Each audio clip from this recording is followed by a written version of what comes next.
राम राम राम सीता राम जय जय राम। राम राम राम सीता राम जय जय राम। जय श्री राम। रामचरितमानस के अरण्यकांड में तुलसीदास जी बता रहे हैं कि श्री राम जी जब अगस्त्य मुनि के आश्रम में पहुँचे तो उन्होंने वहाँ जाकर अगस्त्य मुनि से पूछा कि मैं अब आगे ऐसे वन में जाना चाहता हूँ जहाँ राक्षसों का मैं संहार कर सकूँ और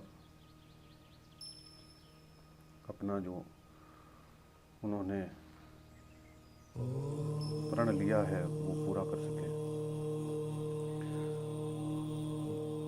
तो आगे मैं सुनाता हूँ। ते तुम सकल लोकपति साई, पूछे ही मोही मनुज की नाही।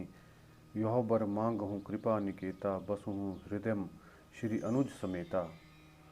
उन्हीं अपने समस्त लोकपालों के स्वामी होकर भी मुझसे मनुष्य की तरह प्रश्न किया। हे कृपा के धाम, मैं तो यह वर मांगता हूँ कि आप श्री सीता जी और छोटे भाई लक्ष्मण जी सहित मेरे हृदय में निवास कीजिए।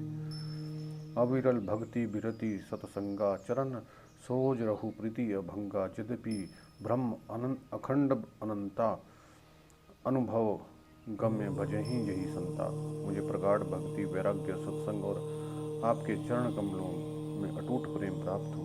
यद्यपि आप अखंड और अनंत ब्रह्म हैं, जो अनुभव से ही जानने में आते हैं और जिनका सतजन भजन करते हैं।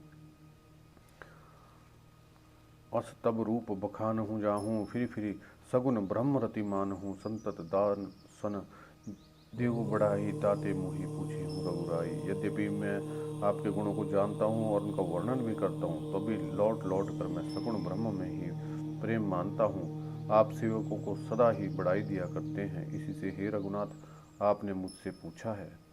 हे प्रभु, एक परम मनोहर और पवित्र स्थान है, उसका नाम पंचवटी है। हे प्रभु, आप दंडक वन को पवित्र कीजिए जहाँ पंचवटी है, और श्रेष्ठ मुनि गौतम जी के कठोर श्राप को हर लीजिए।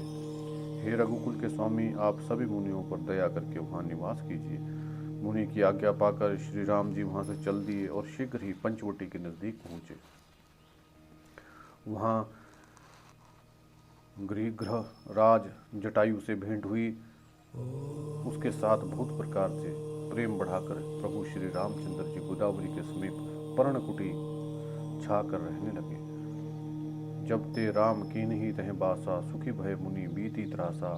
गिरि वन नदी ताल छवि छाए, दिन दिन प्रीति अति हो ही सुहाए। जब से श्री रामचंद्र जी ने वहाँ निवास किया, तब से मुनि सुखी हो गए, उनका डर जाता रहा। पर्वत वन नदी तालाब शोभा से छा गए, वे दिनों दिन अधिक सुहावने होने लगे।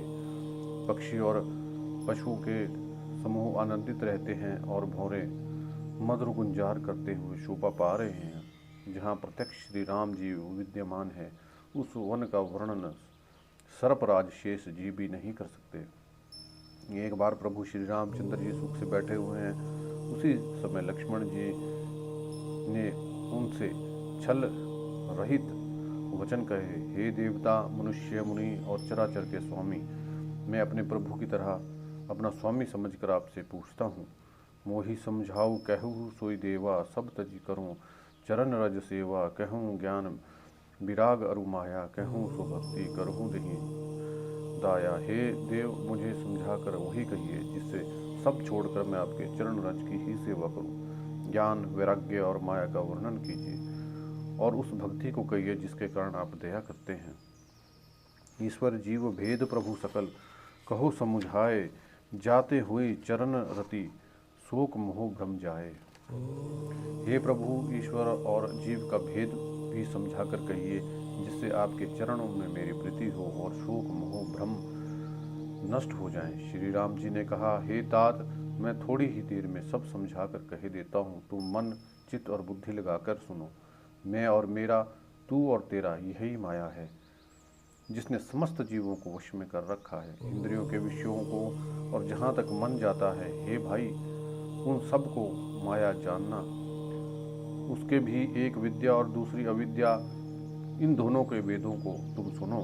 एक अविद्या दुष्ट दोष युक्त है और अत्यंत दुख स्वरूप है, जिसके वश होकर जीव संसार रूपी कुएं में पड़ा हुआ है। और एक विद्या जिसके वश में गुण है और जगत की रचना करती है, वह प्रभु से प्रेरित है। उसके अपना बल भी कुछ नहीं है।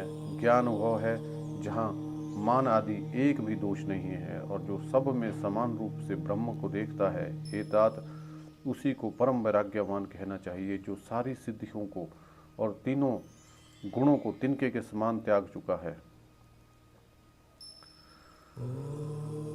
जिसमें मान, दंभ, हिंसा, क्षमा, राहित्य, टेढ़ापन, आचार्य सेवा का अभाव, अपवित्रता, अस्थिरता, मन का निगृहित ना होना, इंद्रियों के विषय में आसक्ति, अहंकार, जन्म मृत्यु, जरा व्याधिमय जगत में सुख बुद्धि, स्त्री पुरुष, पुत्र, घर आदि में आसक्ति तथा ममता, इष्ट और अनिष्ट की प्राप्ति में हर्ष, शोक, भक्ति का अभाव, एकांत में मन न लगना, विषयी मनुष्यों के संग में प्रेम, ये 18 ना हो तो नित्य अध्यात्म आत्मा में स्थित और तत्व ज्ञान के अर्थ परमात्मा का नित्य दर्शन हो, वही ज्ञान कहलाता है। माया इसना आपू कहूँ, जान कही सो जीव, बंद मोच प्रद सर्व पर माया प्रेरक शिव। जो माया को, ईश्वर को, अपने स्वरूप को नहीं जानता, उसे जीव कहना चाहिए। जो कर्मानुसार बंधन और मोक्ष देने वाला है, सबसे परे है और माया का प्रेरक है, वही ईश्वर है। धर्म से वैराग्य और योग से ज्ञान होता है तथा ज्ञान का मोक्ष देने वाला है, ऐसा वर्णन वेदों में किया गया है। और हे भाई, जिससे मैं शीघ्र ही प्रसन्न होता हूँ, वह मेरी भक्ति है, जो भक्तों को सुख देने वाली है। वह भक्ति स्वतंत्र है, उसको दूसरे साधन का सहारा नहीं है। ज्ञान और विज्ञान तो उसके अधीन है। हे तात, भक्ति अनुपम और सुख की मूल है, और वह तभी मिलती है जब संत अनुकूल और प्रसन्न होते हैं। अब मैं भक्ति के साधन विस्तार से कहता हूँ। यह सुगम मार्ग है जिसे जीव मुझको सहज ही पा जाते हैं। पहले तो ब्राह्मणों के चरणों में अत्यंत प्रीति हो और वेद की रीति के अनुसार अपने अपने कर्मों में लगा रहे। यही कर फल पुनि विश्य विरागा, तब मम धर्म उपज अनुरागा। श्रवणादिक नव भक्ति दृढ़ाही, मम लीला रति अति मन भाई। इसका फल विषयों से वैराग्य होता है। तब वैराग्य मेरे धर्म में प्रेम उत्पन्न होगा। तब श्रवण आदि 9 प्रकार की भक्तियाँ दृढ़ होगी और मन में मेरी लीलाओं के प्रति अत्यंत प्रेम उत्पन्न होगा। जिसका संतों के चरणों में अत्यंत प्रेम हो, मन वचन कर्म से भजन का दृढ़ नियम, और मुझको ही गुरु पिता माता भाई पति देवता सब कुछ जाने और सेवा में दृढ़ हो। मेरा गुण गाते समय जिसका शरीर पुलकित हो जाए, वाणी गदगद हो जाए और नेत्रों से प्रेमाश्रुओं का जल बहने लगे, और काम मद दम्भ आदि इसमें ना हो। हे भाई, मैं सदा उसके वश में रहता हूँ। वचन कर्म मन मोरी गति, भजनों करही निष्काम। तिन्ह के हृदय कमल महू करहूँ सदा विश्राम। जिनको कर्म वचन मन से ही मेरी गति है और जो निष्काम भाव से मेरा भजन करते हैं, उनके हृदय कमल में मैं सदा विश्राम करता हूँ। इस भक्ति योग को सुनकर लक्ष्मण जी ने अत्यंत सुख पाया और उन्होंने प्रभु श्री रामचंद्र जी के चरणों में सिर नवाया। इस प्रकार वैराग्य ज्ञान गुण नीति कहते हुए कुछ दिन बीत गए। शूर्पणखा नामक रावण की एक बहन थी, जो नागिन के समान भयानक और दुष्ट हृदय की थी। वह एक बार पंचवटी में गई और दोनों राजकुमारों को देखकर विकल काम पीड़ा से हो गई। भ्राता पिता पुत्री उर्गारी, पुरुष मोहर निरखत नारी, होई सकल सक मन ही न रोकी। जिमी रवि मणि द्रव रवि ही विलोकी। काकभुषुंडी जी कहते हैं, हे गरुड़ जी, शूर्पणखा जैसी राक्षसी धर्म ज्ञान शून्य कामांध स्त्री मनोहर पुरुष को देखकर, चाहे वो भाई पिता पुत्र ही हो, विरल हो जाती है और मन को रोक नहीं सकती। जैसे सूर्यकांत मणि सूर्य को देखकर द्रवित हो जाती है, ज्वाला से पिघल जाती है। वह सुंदर रूप धरकर प्रभु के पास जाकर और बहुत मुस्कुराकर वचन बोली, ना तो तुम्हारे समान कोई पुरुष है, ना मेरे समान स्त्री। विधाता ने यह संयोग जोड़ा बहुत विचार कर रचा है। मम अनुरूप पुरुष जग माही, देखूं खोजी लोक तिहु नाही। ताते अब लगी रहूं कुमारी, मनुमान ना कछु तुम ही निहारी। मेरे योग्य पुरुष जगत भर में नहीं है। मैंने तीनों लोगों को खोज देखा, इससे मैं अब तक कुमारी अवाहित ही रही। अब तुमको देखकर मेरे मन में कुछ चित्त ठहरा है। सीता जी की ओर देखकर प्रभु श्री रामचंद्र जी ने यह बात कही कि मेरा छोटा भाई है। तब वो लक्ष्मण जी के पास गई।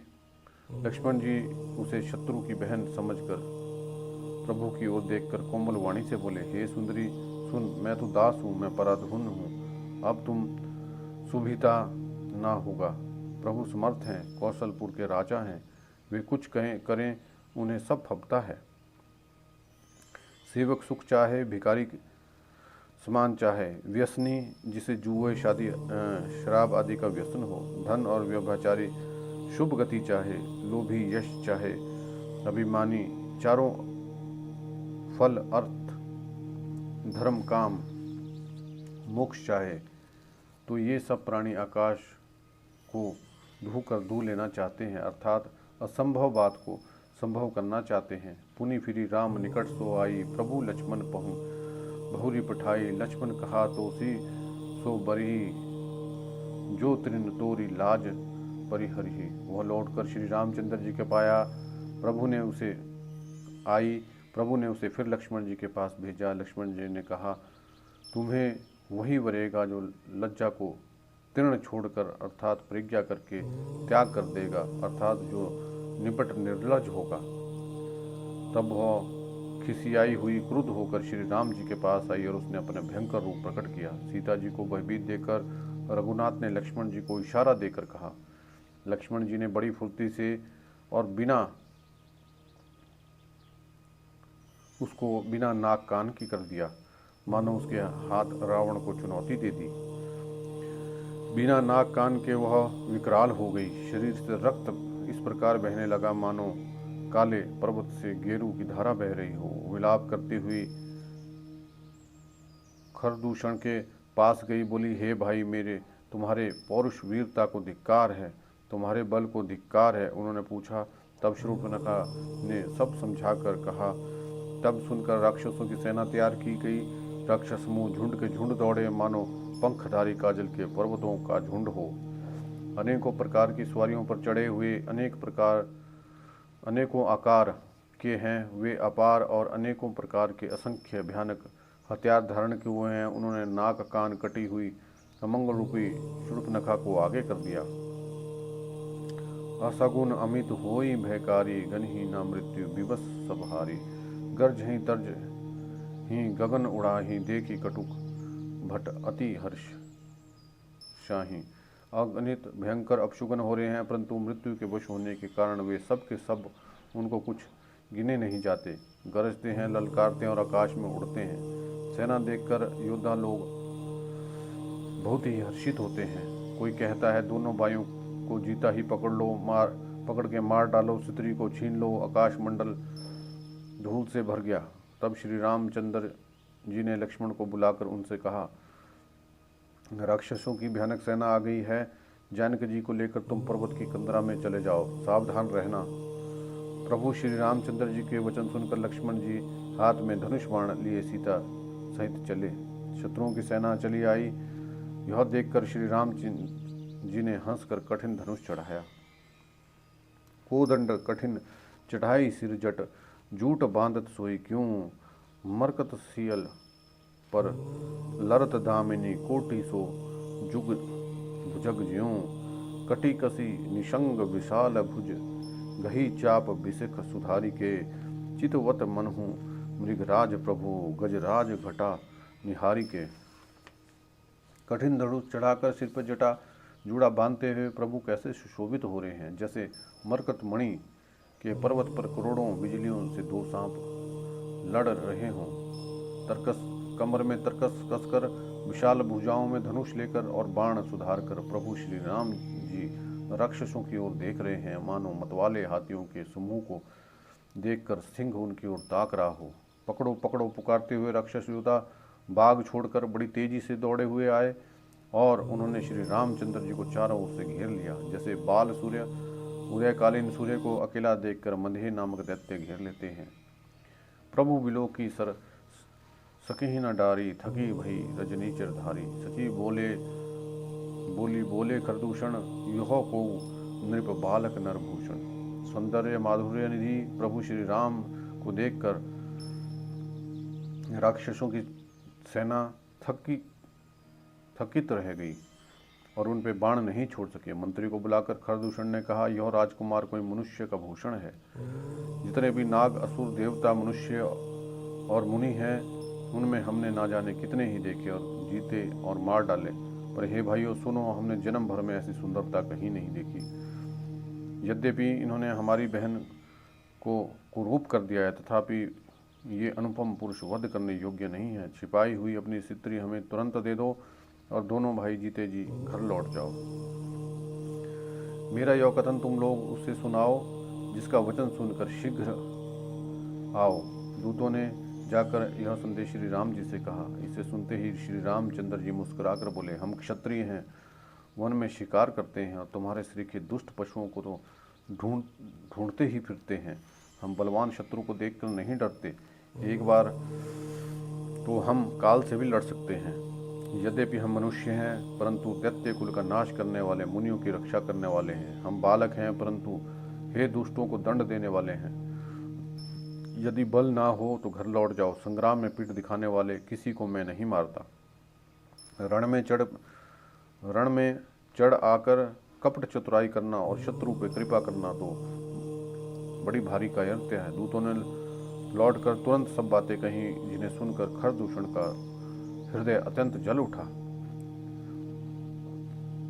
खरदूषण का हृदय जल उठा। तब उन्होंने कहा, पकड़ लो, कैद कर लो। यह सुनकर भयानक राक्षस योद्धा बाण, धनुष, तोमर, शक्ति, शूल, कृपाण, परिघ और फारसा धारण किए हुए दौड़ पड़े। प्रभु श्री राम जी ने पहले धनुष का बड़ा कठोर घोर भयंकर टंकार किया, जिसे सुनकर राक्षस बहरे और व्याकुल हो गए। उस समय उन्हें कुछ भी होश न रहा। फिर शत्रु को बलवान जानकर सावधान होकर दौड़े और श्री रामचंद्र जी के ऊपर बहुत प्रकार के अस्त्र बरसाने लगे। श्री रघुनाथ जी ने उनके हथियारों को तिल के समान टुकड़े टुकड़े करके काट डाला और धनुष को कान तक तान कर अपने तीर छोड़े। जब भयानक बाण ऐसे चले मानो फुफकारते हुए बहुत से सर्प जा रहे हैं। श्री रामचंद्र जी संग्राम में क्रुद्ध हुए और अत्यंत तीक्ष्ण बाण चले। अत्यंत तीक्ष्ण बाणों को देखकर राक्षस वीर पीठ दिखाकर भाग चले। तब खरदूषण और त्रिशिरा तीनों भाई क्रुद्ध होकर बोले, जो रण से भाग कर जाएगा उसको हम अपने हाथों से वध करेंगे। तब मन में मरना ठान कर भागते हुए राक्षस लौटे और सामने होकर अनेकों प्रकार के हथियारों से श्री राम जी पे प्रहार करने लगे। शत्रु को अत्यंत कुपित जानकर प्रभु ने धनुष पर बाण चढ़ाकर बहुत से बाण छोड़े, जिससे भयानक राक्षस कटने लगे। उनकी छाती, सिर, भुजा, हाथ और पैर जहां तहां पृथ्वी पर गिरने लगे। बाण लगते ही वे हाथी की तरह चिंघाड़ते हैं और पहाड़ के समान धड़ कट कट कर गिरते हैं। योद्धाओं के शरीर कट कट कर सैकड़ों टुकड़े हो जाते हैं। फिर माया से उठ खड़े होते हैं। आकाश में बहुत सी भुजाएं और सिर उड़ रहे हैं, जो बिना धड़ के दौड़ रहे हैं। चील, क्रौंच, कौवे, पक्षी और सियार कठोर भयंकर कटकट शब्द कर रहे हैं। सियार कटकटाते हैं।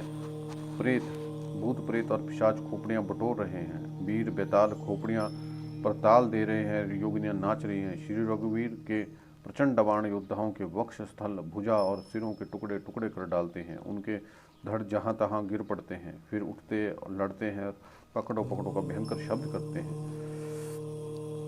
अंतड़ियों के एक छोर को पकड़कर गिद्ध उड़ाते हैं, उन्हीं का दूसरा छोर पकड़कर पिशाच दौड़ते हैं। ऐसा मालूम होता है कि मानो संग्राम रूपी नगर के निवासी बहुत से बालक पतंग उड़ा रहे हों। अनेकों योद्धा मारे और पछाड़े गए। बहुत से जिनके हृदय विदीर्ण हो गए पड़े करहा रहे हैं। अपनी सेना को व्याकुल देखकर त्रिशूरा और खरदूषण आदि योद्धा श्री राम की ओर मुड़े। अगणित राक्षस क्रोध करके बाण, शक्ति, तोमर, फरसा, शूल और कृपाण एक ही बार में रघुवीर पर छोड़ने लगे। प्रभु ने पल भर में शत्रुओं के बाणों को काट कर ललकार कर उन पर अपने बाण छोड़े। सब राक्षस सेनापतियों के हृदय में 10-10 बाण मारे। योद्धा पृथ्वी पर गिर पड़े और फिर उठकर भिड़ते हैं, मरते नहीं। भूत प्रकार की अतिशय माया रचते हैं। देवता यह देखकर डरते हैं कि राक्षस 14,000 हैं और अयोध्यानाथ श्री राम जी अकेले हैं। देवता और मुनियों को भयभीत देखकर माया के स्वामी प्रभु एक बड़ा कौतुक किया, जिससे शत्रु की सेना एक दूसरे को राम के रूप में देखने लगी और आपस में ही युद्ध करके लड़ मरी। सब यही राम है, इसे मारो। इस प्रकार राम राम कहकर शरीर छोड़ते हैं और निर्वाण मोक्ष पाते हैं। कृपानिधान श्री राम जी ने यह उपाय करके क्षण भर में ही शत्रुओं को मार डाला। हर्षित बरसहि सुमन सुर बाजहि गगन निशान, स्तुति करी करी सब चले शोभित विविध विमान। देवता हर्षित होकर फूल बरसाते हैं, आकाश में नगाड़े बज रहे हैं और वे सब स्तुति करके अनेक विमानों पर शोभित हुए चले हैं। जब श्री रघुनाथ जी ने युद्ध में शत्रुओं को जीत लिया तथा देवता, मनुष्य और मुनि सबके भय नष्ट हो गए, तब लक्ष्मण जी सीता जी को ले आए। चरण में पड़ते हुए उन्हें प्रभु की प्रसन्नता पूर्वक उठाकर अपने हृदय से लगा लिया। सीता जी श्री राम जी के श्याम और कोमल शरीर को परम प्रेम के साथ देखती हैं, नेत्र अघाते नहीं हैं। इस प्रकार पंचवटी में बसकर श्री रघुनाथ जी देवताओं और मुनियों को सुख देने वाले चरित्र करने लगे। खरदूषण का विध्वंस देखकर शूर्पणखा ने जाकर रावण को भड़काया। वह बड़ा क्रोध करके वचन बोली, तूने देश और खजाने की सुधि ही भुला दी है, शराब पी लेता है और दिन रात पड़ा सोता रहता है। तुझे खबर ही नहीं कि शत्रु तेरे सिर पर खड़ा है। नीति के बिना राज्य और धर्म के बिना धन प्राप्त करने से, भगवान को समर्पण किए बिना उत्तम कर्म करने से और विवेक उत्पन्न किए बिना विद्या पढ़ने से परिणाम में श्रम ही हाथ लगता है। विषयों के संग से सन्यासी, बुरी सलाह से राजा और मान से ज्ञान और मदिरापान से लज्जा, नम्रता के बिना प्रीति और मद से गुणवान शीघ्र ही नष्ट हो जाते हैं। इस प्रकार नीति मैंने सुनी है। शत्रु, रोग, अग्नि, पाप, स्वामी, सर्प को छोटा करके मन नहीं समझना चाहिए। ऐसा कहकर शूर्पणखा अनेक प्रकार से विलाप करके रोने लगी।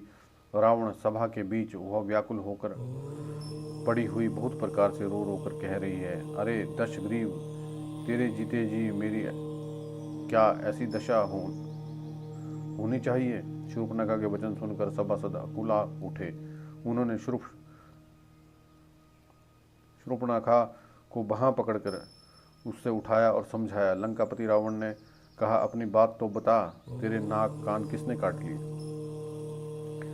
अवध नृपति दशरथ के जाए, पुरुष सिंह बन खेलन आए। समझी परी मोही उनके करनी, रहित निशाचर करहि धरनी। अयोध्या के राजा दशरथ के पुत्र जो पुरुषों में सिंह के समान है, वन में शिकार खेलने आए हैं।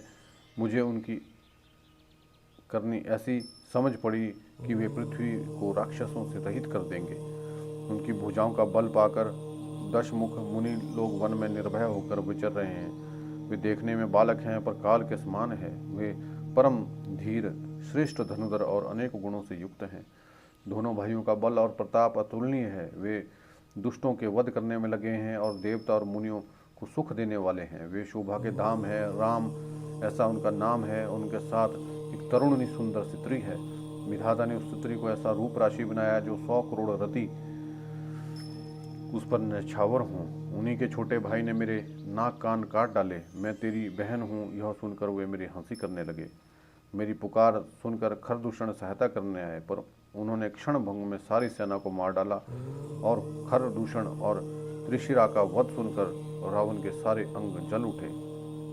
उन्होंने शूर्पणखा को समझाकर बहुत प्रकार से अपने बल का बखान किया, किंतु वह अत्यंत चिंतावश होकर अपने महल में गया और रात भर उसे नींद नहीं आई। वह मन ही मन विचार करने लगा, देवता, मनुष्य, असुर, नाग, पक्षियों में कोई ऐसा नहीं जो मेरे सेवक को भी पा सके। खरदूषण तो मेरे समान बलवान थे, उन्हें भगवान के सिवा और कौन मार सकता है। देवताओं को आनंद देने वाले और पृथ्वी का भार हरण करने वाले भगवान ने ही यदि अवतार लिया है तो मैं जाकर उनसे हठपूर्व वैर करूंगा और प्रभु के बाण से प्राण छोड़कर भवसागर से तर जाऊंगा। इस तामस शरीर से भजन तो होगा नहीं, अतएव मन वचन कर्म से यही दृढ़ निश्चय है। यदि वे मनुष्य रूप कोई राजकुमार होंगे तो दोनों को रण में जीत कर उनकी स्त्री को हर लूंगा। यूं विचार कर रावण रथ पर चढ़कर अकेला ही वहां से चला और समुद्र के तट पर मारीच रहता था।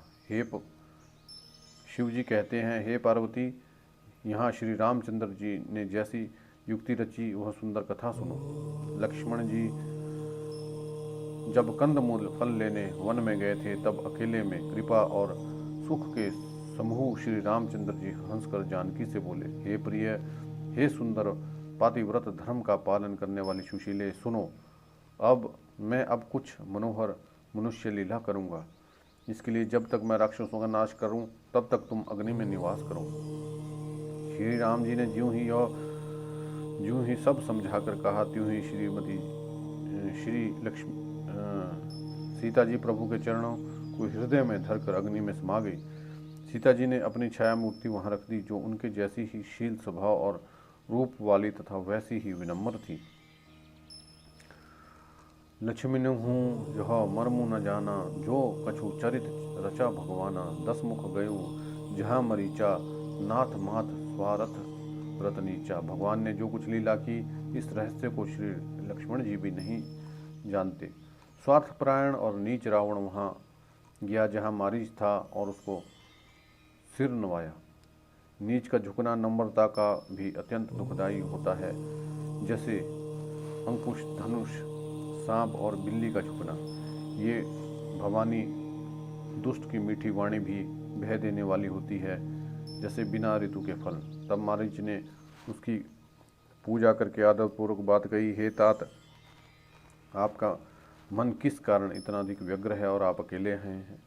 भाग्यहीन रावण ने सारी कथा अभिमान सहित उसके सामने कही और फिर कहा, तुम छल करने वाले कपट मृग बनो, जिसके उपाय से मैं उस राजवती को हर लाऊं। तब मारीच ने कहा, हे दशीष, सुनिए, वे मनुष्य रूप में चराचर के ईश्वर हैं। हे तात, उनसे बैर न कीजिए, उन्हीं के मारने से मरना और उन्हीं के जिलाने से जीना होता है। सब जीवन मरण सब उन्हीं के अधीन है।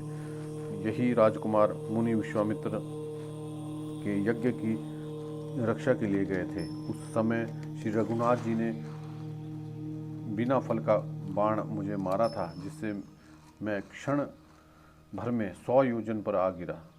उनसे वैर करने में भलाई नहीं है। भई मम कीट भृंग की नाई, जहता मैं देखूं दो भाई। जो नरतात तदपि अति सूरा, तिहे ही विरोधी न आहा ही पूरा। मेरी दशा तो उस भृंग की कीड़े की सी हो गई है, जब मैं जहाँ तहाँ श्री राम लक्ष्मण दोनों भाइयों को देखता हूँ। और हे तात, यदि वे मनुष्य हैं तो भी बड़े शूरवीर हैं, उनसे विरोध करने में सफलता नहीं मिलेगी। जिन्होंने ताड़का और सुबाहु को मारकर शिव का धनुष तोड़ दिया और खर दूषण त्रिशरा का वध कर डाला, ऐसी प्रचंड बलि तो कहीं मनुष्य हो सकता है? अतः आप अपने कुल की कुशल विचार कर अपने घर लौट जाइए। यह सुनकर रावण जल उठा और बहुत सी गालियां दी, दुर्वचन कहे। अरे मूर्ख, तू गुरु की तरह मुझे ज्ञान सिखाता है, बता तो संसार में मेरे समान योद्धा कौन है? तब मारीची ने हृदय में अनुमान किया कि शस्त्री, मर्मी, समर्थ स्वामी, मूर्ख, धनवान, वैद्य, भाट, कवि और रसोईया, इन 9 व्यक्तियों से विरोध करने में कल्याण नहीं होता है। तब मरीच ने दोनों प्रकार से अपना मरण देखा। तब उसने श्री रघुनाथ जी की शरण तकी, अर्थात उनकी शरण में जाने में ही कल्याण समझा। सोचा, उत्तर देते ही नहीं करते ही मुझे अभागा मार डालेगा, फिर श्री रघुनाथ जी के बाण लगने से ही क्यों ना मरूं। हृदय में ऐसा समझ के हुए रावण के साथ चला। श्री राम जी के चरणों में उसका कंड प्रेम है। उसके मन में इस बात का अत्यंत हर्ष है कि आज मैं परम स्नेही श्री राम जी को देखूंगा, किंतु उसने यह हर्ष रावण को नहीं जनाया। वह मन ही मन सोचने लगा, अपने परम प्रियतम को देखकर नेत्रों को सफल करके सुख पाऊंगा। जानकी जी सहित और छोटे भाई लक्ष्मण समेत कृपानंदान श्री राम जी के चरणों में मन लगाऊंगा, जिनका क्रोध भी मोक्ष देने वाला है और जिनकी भक्ति उन अवश्य को भी वश में करने वाली है। आहा, वे ही आनंद के समुद्र श्री हरि अपने हाथों से बाण का संधान कर मेरा वध करेंगे। धनुष बाण धारण किए मेरे पीछे पीछे पृथ्वी पर दौड़ते हुए प्रभु को मैं फिर कर देखूंगा तो मेरे समान धन्य कोई और नहीं है। जब रावण उस वन के निकट पहुंचा तब मारीची कपट मृग बन गया और वह अत्यंत ही विचित्र था, कुछ वर्णन नहीं किया जा सकता। सोने का शरीर मणियों से जड़कर बनाया गया था। सीता परम रुचिर मृग देखा, अंग अंग सुमनोहर वेशा, सुनहु देव रघु वीर कृपाला, यही मृग कर अति सुंदर चाला। सीता जी ने उस परम सुंदर हिरण को देखा जिसका अंग अंग की छटा अत्यंत ही मनोहर थी। वे कहने लगी, हे देव, हे कृपालु रघुवीर, सुनिए, इस मृग की छाल बहुत ही सुंदर है। जय श्री राम।